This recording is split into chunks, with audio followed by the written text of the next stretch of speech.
Hi friends, இன்றைக்கி நம்ம சண்டேக்கு என்னென்ன சமைச்சிருக்கோங்கிறது தான் பார்க்க போகிறோம்.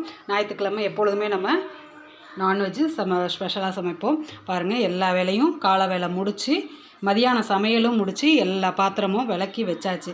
ஏன்னா நம்ம சமையல் செய்கிறதோட எல்லா பாத்திரத்தையும் மிச்சம் இருக்கிறத விளக்கி வச்சிட்டோம் அப்படின்னா நம்மளுக்கு ரொம்ப சிம்பிளாக இருக்கும். இல்லைன்னா சாப்பிட்டு முடித்தோன்னா நம்மளுக்கு அலுப்பாக இருக்கும்னு போட்டு வைப்போம். இப்போ நீட்டாக இருக்கும், நம்மளுக்கு வீடும் ஒரு நீட்டாக இருக்கிற இது இருக்கும்.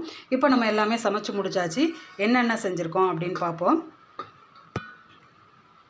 சிக்கன் கிரேவி, லைட்டாக கிரேவி மாதிரி வச்சுருக்கேன். நம்ம சாதத்தில் போட்டு சாப்பிட்றதுனாலும் சாப்பிட்லாம், இல்லை இட்லி தோசைக்கு தொட்டு சாப்பிட்ற மாதிரி இருந்தாலும் தொட்டு சாப்பிட்லாம். அதனால் லைட்டாக செமி கிரேவியாக தான் வச்சுருக்கேன்.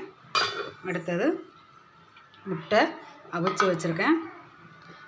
தயிர் உரக்கி ஊற்றி வச்சாச்சு.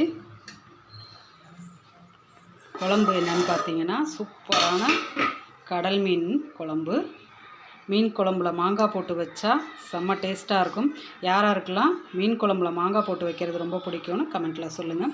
இது கடல் மீன் காளா மீன் சொல்கிறது.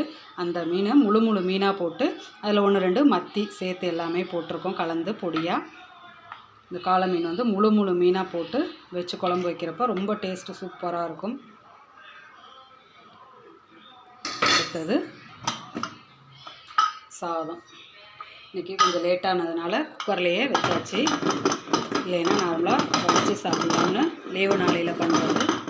அடுத்தது மீன் வறுவல். இந்த மீன் பார்த்திங்கன்னா முரல், பச்சை முரல்னு சொல்லி நல்லாயிருக்கும். கடல் மீனில் முள்ளெல்லாம் அவ்வளோவா இருக்காது, நடுமுள்ளாக தான் இருக்கும்.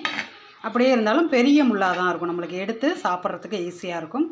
அந்த முரல் மீனில் வறுவல், காளை மீனில் குழம்பு. இவ்வளோதான் இன்றைக்கி நம்ம சண்டேக்கு ஸ்பெஷலாக இன்றைக்கி வச்சுருக்கிறது. மீன் குழம்பு, சிக்கன் ஃப்ரை, முட்டை, மீன் வறுவல். அவ்வளோதான் நம்ம செஞ்சுருக்கோம். இந்த வீடியோ உங்களுக்கு பிடிச்சிருந்துச்சு அப்படின்னா லைக் பண்ணுங்கள், ஷேர் பண்ணுங்கள், கமெண்ட் பண்ணுங்கள், சப்ஸ்கிரைப் பண்ணுங்கள். பக்கத்தில் இருக்க ஆளுங்கிற பட்டனையும் தொடுங்க. அப்போ தான் நான் போடுற வீடியோ உங்களுக்கு உடனே நோட்டிஃபிகேஷனில் வரும். தேங்க்யூ.